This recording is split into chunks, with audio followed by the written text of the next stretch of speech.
Okay, so let's continue. So we're discussing now what to do if we carry sense multiple access, which means that we listen before we talk. So suppose we start to sense the channel when the channel is busy. What to do? When should we start to transmit? Okay. And then there are three main variations. Well, actually only two, as we will see. But let's go through them. CSMA, carry sense multiple access, busy medium approaches.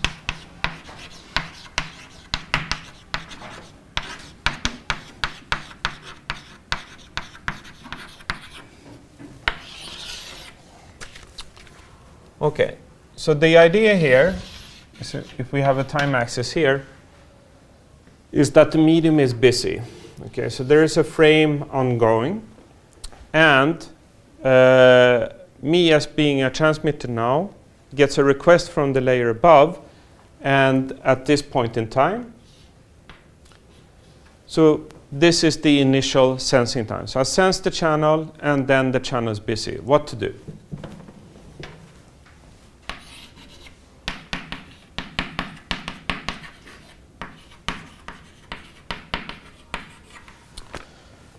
So the persistent,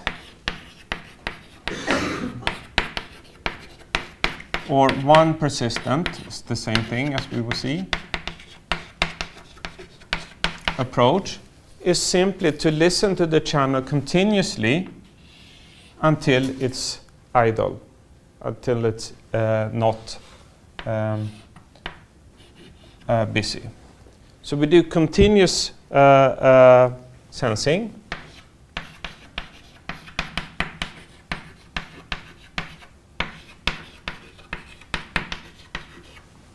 And as soon as the channel is deemed to be idle, we transmit.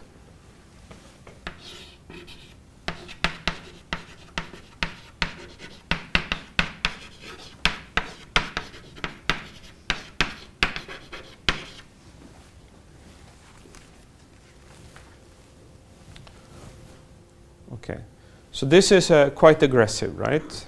So we are, as soon as we say that the channel is free, or we think it's free, then we transmit. But we know that there is a probability that some other node is doing exactly the same thing as we are, and therefore we will generate a collision. Okay. The other approach is non-persistent.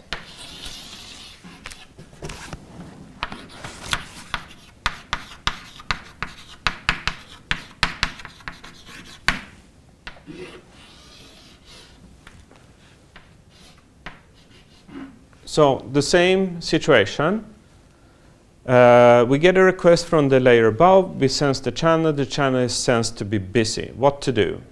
Okay. And then a non-persistent scheme will generate a random back-off time.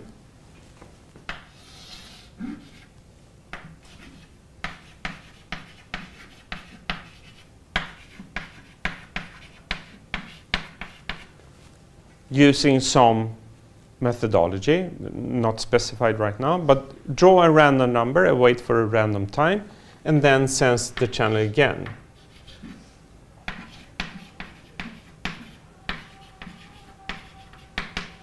Okay, so this is it, right? So instead of insisting on transmitting the moment the channel becomes free, we wait until a certain time, and this is random, so it differs from time to time and from node to node. If the channel is busy here, we repeat the process. Okay. As soon as the channel is sensed as busy, we wait a random back-off time. Okay, so this is non-persistent. And then p-persistent.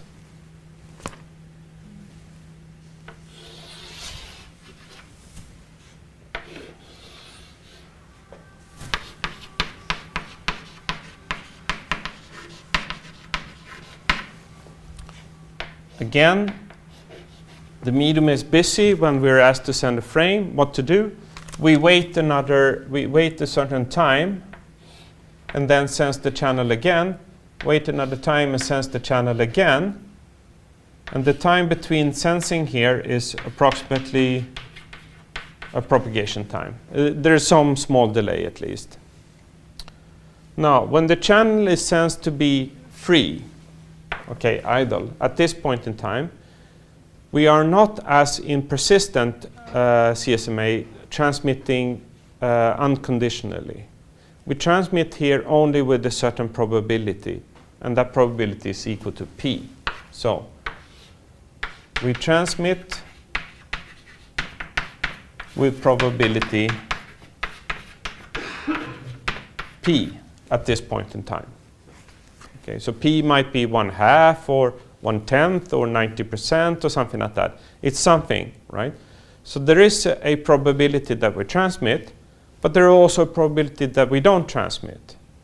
If we don't transmit, we wait another another propagation delay or something like that, and then we sense the channel again. If the channel is free, then we draw this. We transmit again with probability P. Okay. Now, suppose we didn't transmit here, then we wait another time, and then we draw this random number again, which has with probability P say that we should transmit and then transmit. Okay, so we wait a random number of these time slots before we transmit. Okay, we could transmit that the first time, but only with probability P. We then if we don't transmit here, we transmit here, or we transmit here, and etc. Eventually, we will transmit, right? So P persistent here, when P is equal to 1, then we for sure transmit at the first possible instant. Okay, so persistent is sometimes called 1 persistent, which basically says that P is equal to 1. Okay, questions on this? Okay, so we have 3 approaches. The persistent one, which is aggressive, which means that there are low delays when there is low load, but there could also be potentially many collisions when there are high load. That is, many users would like to use the channel. Non-persistent is more polite. It waits random back-off times here. So fewer collisions, but at the price at longer delays. Okay. P-persistent CSMA is somewhere in between. It sort of waits a random time here. It's sort of persistent, right? Okay. So in many cases, this is one of these 2 things are typically used. Okay. So that's CSMA. CSMA, listen before you talk. When the medium is idle, transmit. If the medium is not idle, then either use one of these back-off mechanisms. Okay. Can we do better? Yes, we can. And the reason for that is that even though we are doing all these things here, there's still a chance for a collision, right? Because when we listen to the channel and the channel is idle, doesn't mean that there is not an ongoing transmission that we haven't heard yet. Okay. So there will be collisions. Now, if a collision occurs and we are able to listen to the medium while we are transmitting, okay, so I get a frame, I listen to the channel, it's free, I transmit the frame. At the same time as I transmit my frame, I also listen to the channel. If that is physically possible, and I will tell you when it's not in a moment, but if it's possible to listen to the channel at the same time as you transmit, you can also detect whether the channel has a collision. Because if you hear something on the channel which is not equal to what you transmitted, then there is a collision. Okay. So, and if there is a collision ongoing, then I can abort my frame transmission because I know that this frame will never survive anyway. So why should I waste time and energy on transmitting something when there is a collision? So if I can detect a collision, I can abort the transmission and then retry. And thereby getting up the efficiency. So, CSMA with collision detection or CSMA CD. So if the medium can be sensed while transmitting, and this is a big if, then collisions in progress can be detected. A collision typically implies that the frame is lost, and therefore makes sense to stop transmitting the frame, obviously, right? Why should I transmit something which is wasted? So this is called a collision CSMA with CD. So sense the channel. If busy, act as persistent, non-persistent, or pre-persistent, according to these rules, right? If idle, transmit.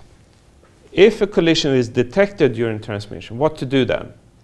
We stop transmission, but only after a small short delay, and I will explain why we want to do that.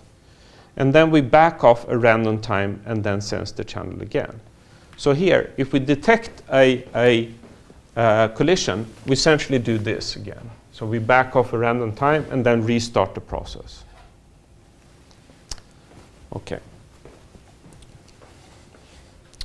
So it will take, as we will see on the next slide, it takes about twice the propagation time before collisions can be detected by all nodes which are connected to the medium.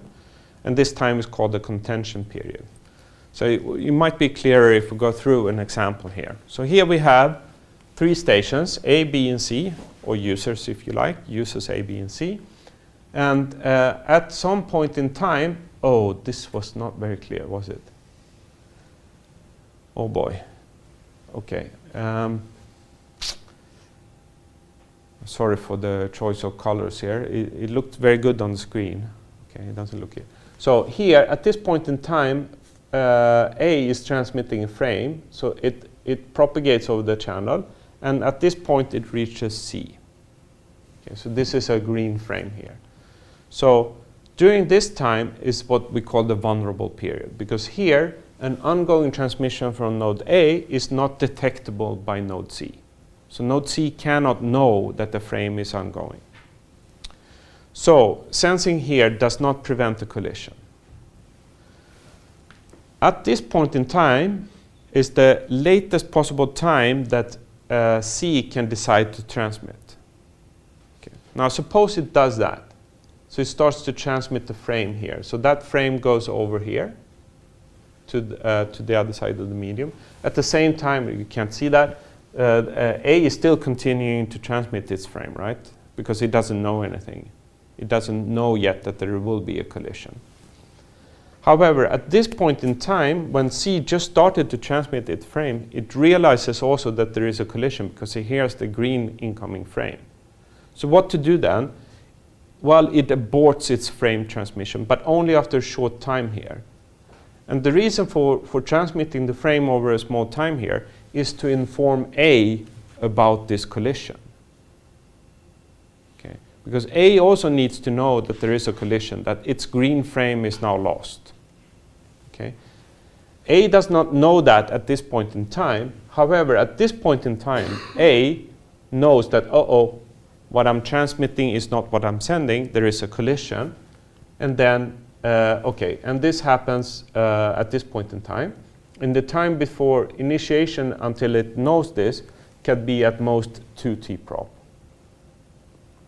Okay, at this point in time, it will, so it's hard to see. It will still transmit a little bit according to the protocol here, right? So it will not abort immediately, but after a short time here. Okay, so this is an event where collision detection is very useful, because if we did not detect this collision and aborted the transmission, this frame could continue for a very long time. This green frame could continue for a very long time. They will be colliding and not being acknowledged, but they will waste a lot of transmission time on the channel uselessly. Right? But if we abort the transmissions in time, we can back off again and try again at a quicker rate. Okay, so this is more efficient. So questions? Okay. So if no collision is detected during this contention period here, suppose that this frame was never transmitted, then A knows for sure that it has the channel, right? It knows that after 2 t-prop, all other nodes here have heard this green frame, and if A doesn't hear another frame coming in at this point in time, it does not detect a collision at this point in time. It knows it has the channel. Okay. So if no collision is detected during the contention period, then the node knows it has successfully captured the channel. Okay. Then everything is okay, right? Okay. So we see here that the propagation time again comes into the situation here, right? So when propagation time is quite large, then we would expect less efficiency and more problems.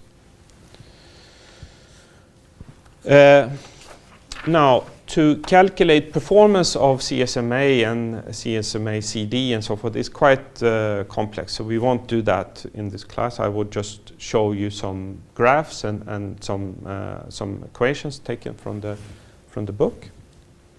So, simplified analysis shows that CSMA CD can achieve a maximum normalized throughput, rho max. So the highest rate we can serve the users with, divided by the rate of the medium, is 1 over 1 plus this penalty factor here. Okay. And A, again, if you remember back, that is the propagation time divided by the time it takes to transmit one frame. So it's T prop over X. So that A has popped up earlier. And then E here is the regular E, 2.7 something, right? So it's magically appears here. So this, however, is much better with, it's better than CSMA without collision detection. It sort of makes sense. However, we will see that the difference between collision detection and not collision detection diminishes as A becomes large. Then they basically become the same. It's also better than ALOA for small a, but not for large a. So if we look at I just stole this right from the book. So here we have rho max. It's the maximum efficiency that the MAC method can provide, and that depends on the conditions. And here the conditions are changing here, where A is changing. Okay. So here we have very small propagation delays, just 1% of the frame duration is propagation delay. Here, the propagation delay is equal to 1 frame duration. Okay. So what happens here? Let's start with ALOA. It's completely insensitive to A. So it will provide 18% of normalized throughput regardless of the propagation delays. And the reason for this is that it basically doesn't care, right? It just transmits. It never uses the medium to coordinate anything like that. So nothing really happens. If we do slotted ALOA instead, we get twice the maximum throughput. However, this curve is a little bit fishy, so I would not trust this at all, because what happens, if you remember, is that in slotted ALOA, we needed to put in guard intervals here, which was proportional to the propagation delay. Okay, so the efficiency for slotted ALOA here should diminish as the propagation delays increases. So I would assume that this one goes down actually to ALOA around this point. Okay, so don't really trust this one. This one you can trust. Now, so what happens here with CSMA? Well, first we have CSMA, persistent CSMA. So which is basically as soon as the medium is free, we transmit, and that follows this curve here. And see that it drops off, and after a while it actually becomes worse than ALOA. Okay. So ALOA is not bad for channels where we have a large A, okay, long propagation delays in comparisons to the frame duration. If we want to improve on one persistent CSMA, we can use non-persistent CSMA, and then we go up here and we have maybe 80% of utilization, 80%. And if we want to improve things even further, we go to collision detection, CSMA with collision detection. So for low A here, it's pretty clear what to choose. For larger A, it's, yeah, everything is equally bad as as unslotted alone. Questions?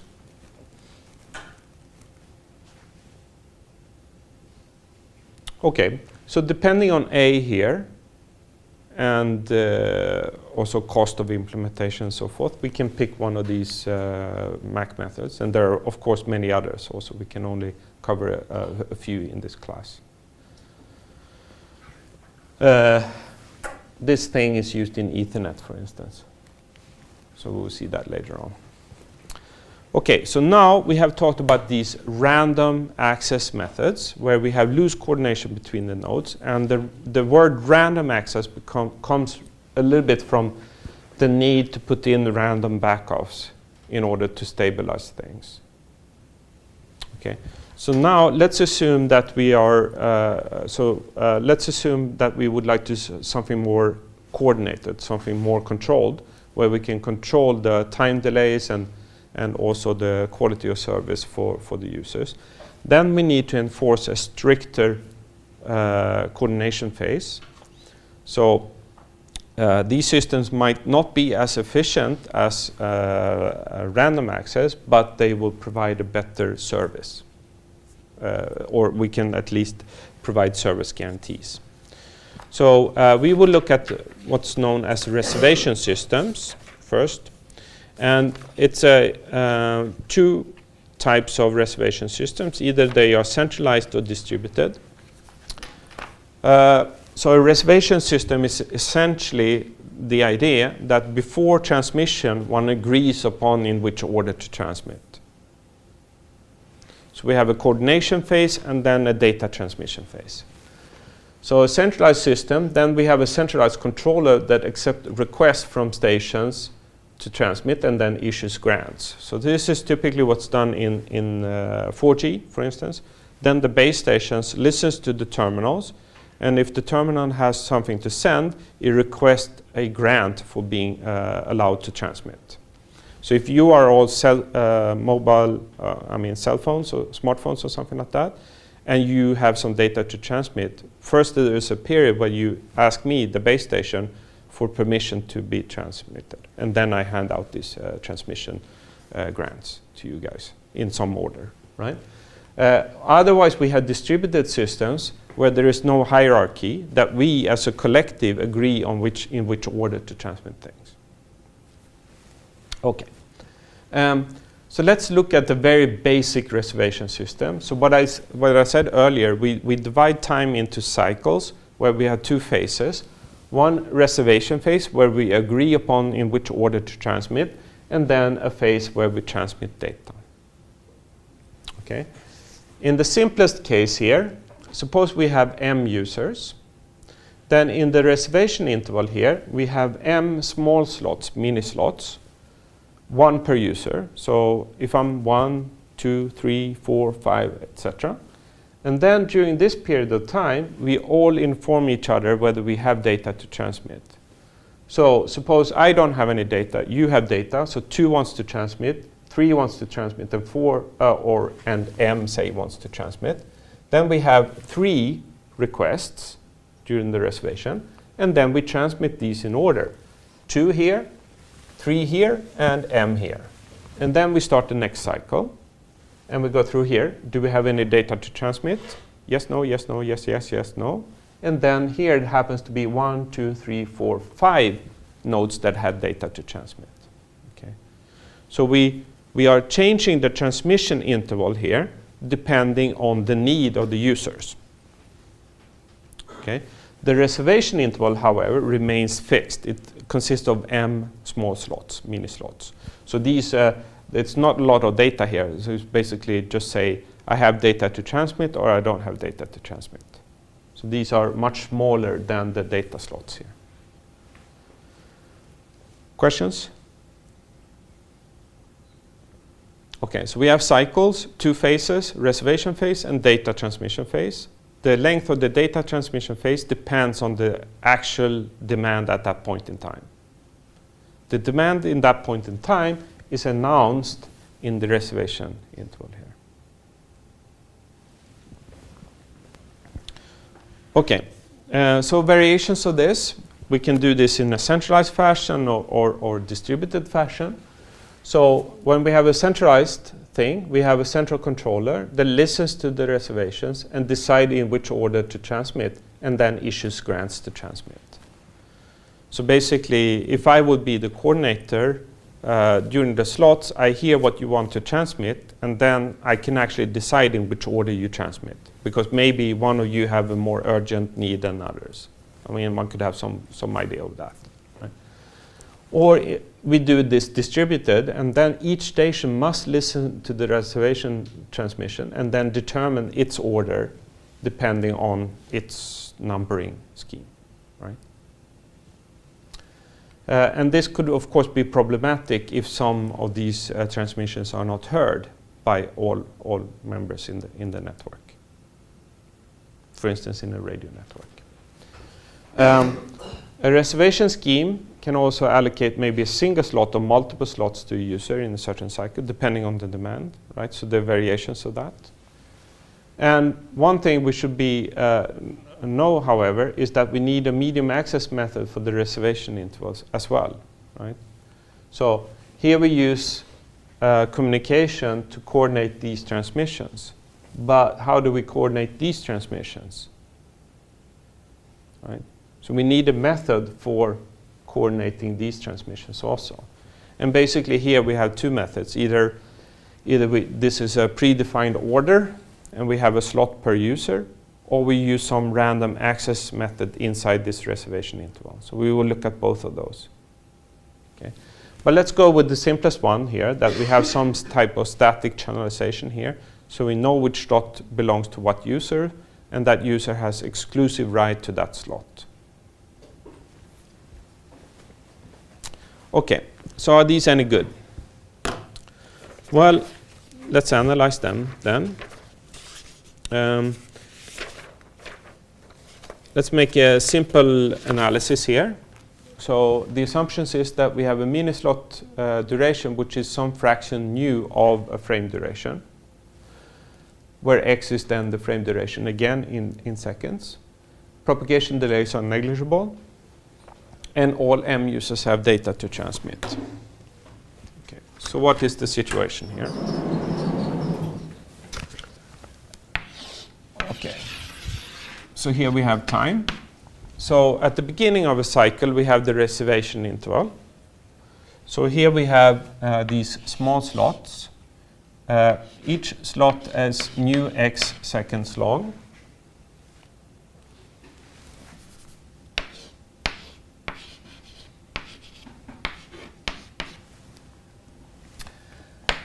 And then we have capital M of those slots, reservation slots. All of them of length nu x. So the total time for the reservation interval here is M, the number of slots, times the time duration for each slot, which is nu x, like that. Okay, and then depending on which users have declared their interest of transmitting frames, there is a number of frames, data frames coming after here. And these are typically much longer.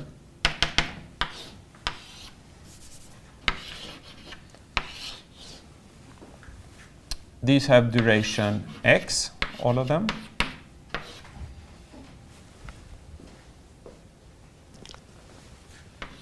So these are the data frames.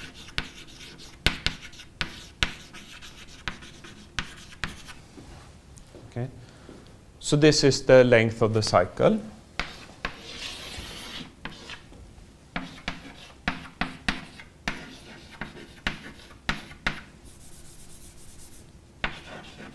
Or cycle duration.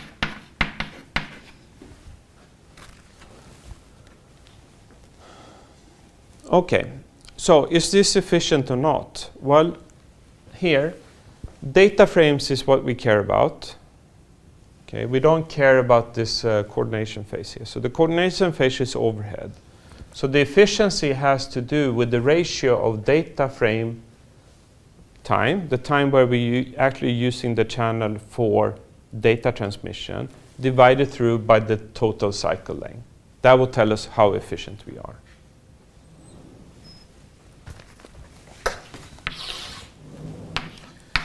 If there are m data frames, okay, m data frames, that means that all the users, all the m users has some data to transmit. Then the load is equal to the maximum load, which is then equal to the length of the data part, which is m times x, divided through by the cycle length. And the cycle length is m nu x plus mx.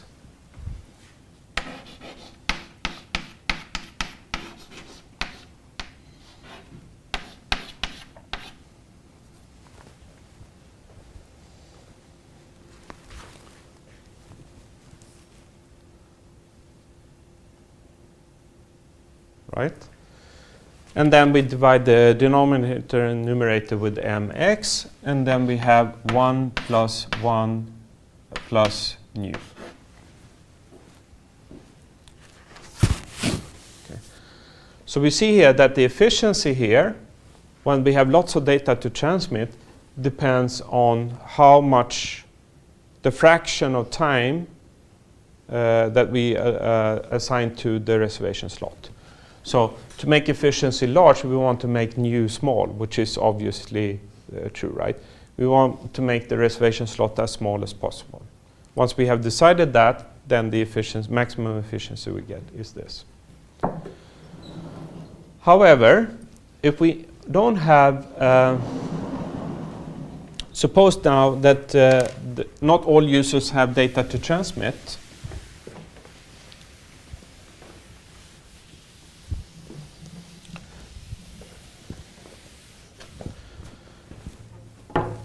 If not all users have data to transmit, the number of data frames here, the number of data frames are the number of users that have data to transmit, right? So the number of data frames here could be anything from 0 actually, if there is no data to transmit, up to m, which is the maximum number of users, the number of users we have. So it's a number between 0 and m, and let's call that number for the sake of discussion, suppose that we have n users that wants to transmit.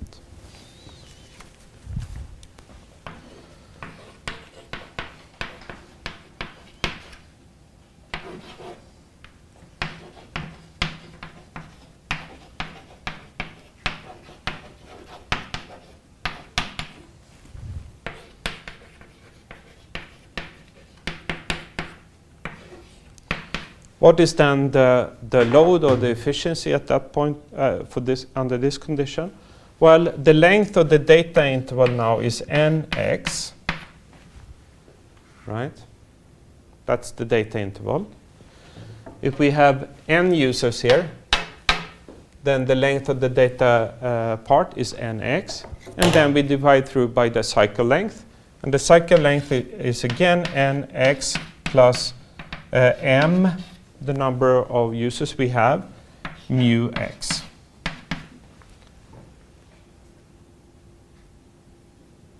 And then we divide the numerator and denominator with nx, and then we have 1 plus nu as we had before, but now the ratio between m and n.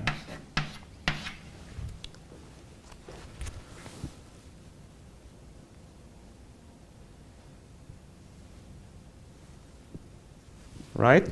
So we see here that the penalty factor now is nu again, but if n here is much smaller than m, then we have a larger penalty factor here, and therefore our efficiency goes down.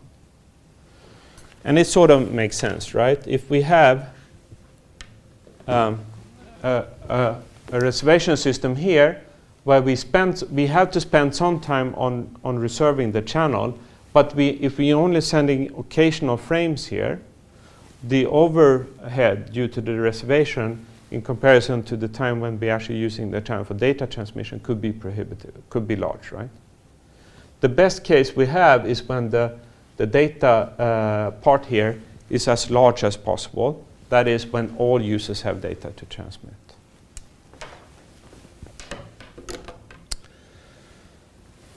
Okay, so what we can do then to remedy this situation where we could have low efficiency is to allow users with lots of data to transmit several slots, not only one slot.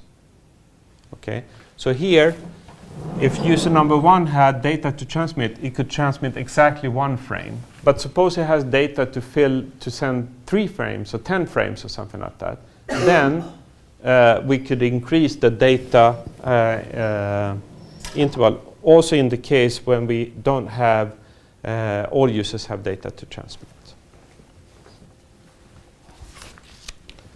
So if we can reserve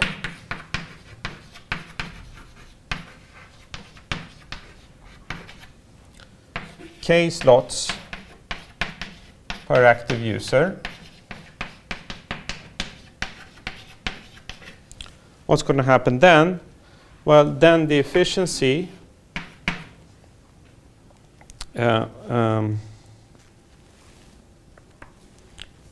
will be, okay,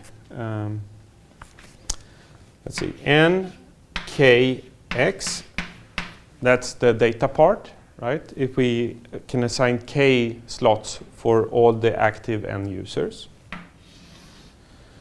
And then we have n kx plus the reservation interval, which was m new x. Okay, and this is exactly the same equation as this, except now the dependent factor here would be nu, and then it will be m divided by kn.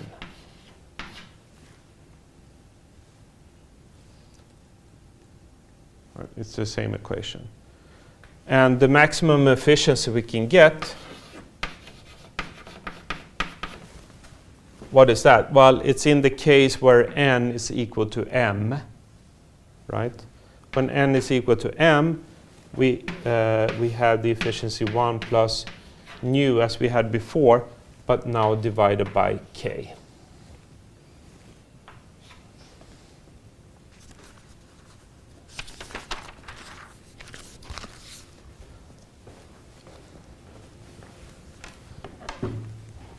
Okay, so that's these equations here. Questions?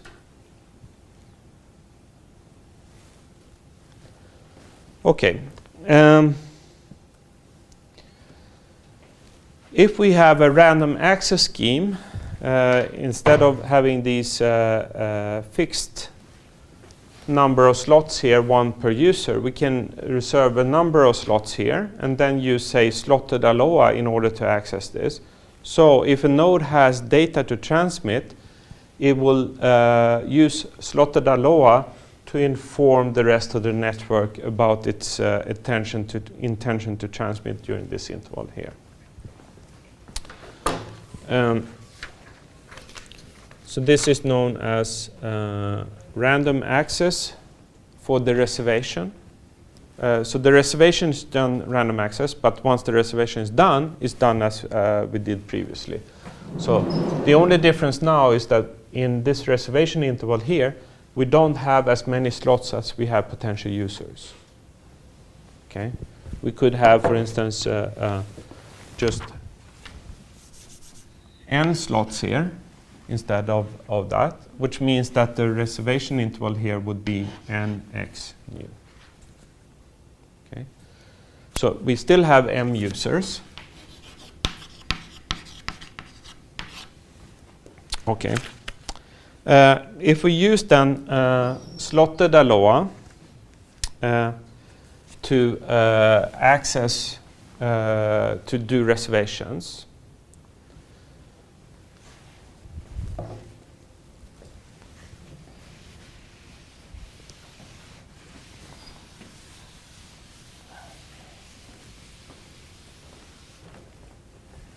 okay.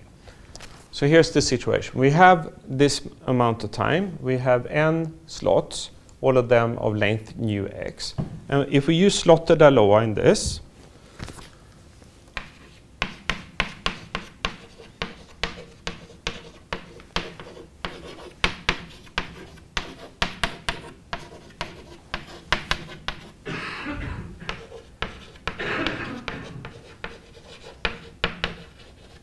okay, then at most, not all of these slots would be used successfully for doing reserving data.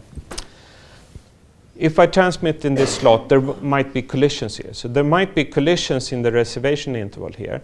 But what is the maximum throughput we can have here? Well, it depends on the random access scheme here. If we use slotted ALOA, then at most 1/e of these slots will be useful, right? 1/e of these slots will have no collisions, and there are n of those slots in total. So n divided by e of these slots will be successful in the sense that we can transmit a reservation frame without a collision.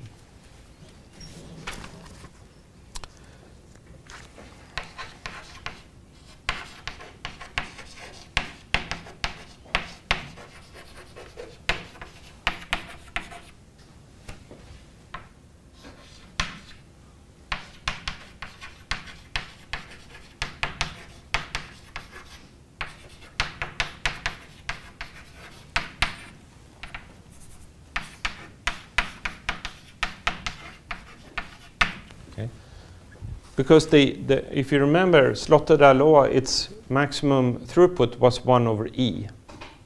Okay. So this is the best we can hope for. So if we have n slots here, how many users can we maximally schedule for transmitting data later on? Well, it depends on how many successful slots we have. And the number of successful slots we have is n divided by e. So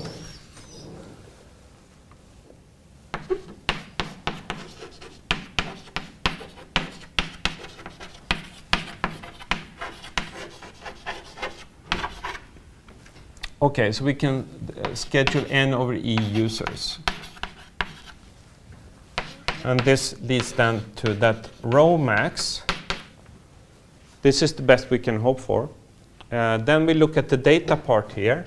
And the data part will be nx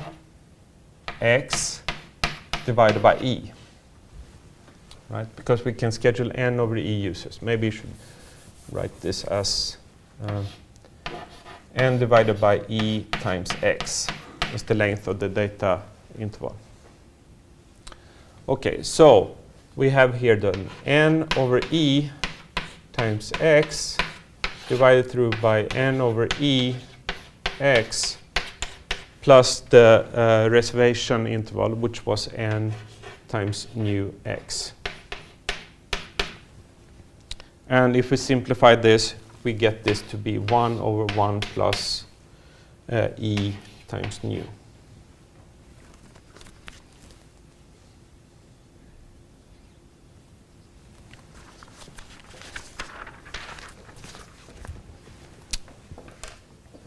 Okay, which is this one. Right.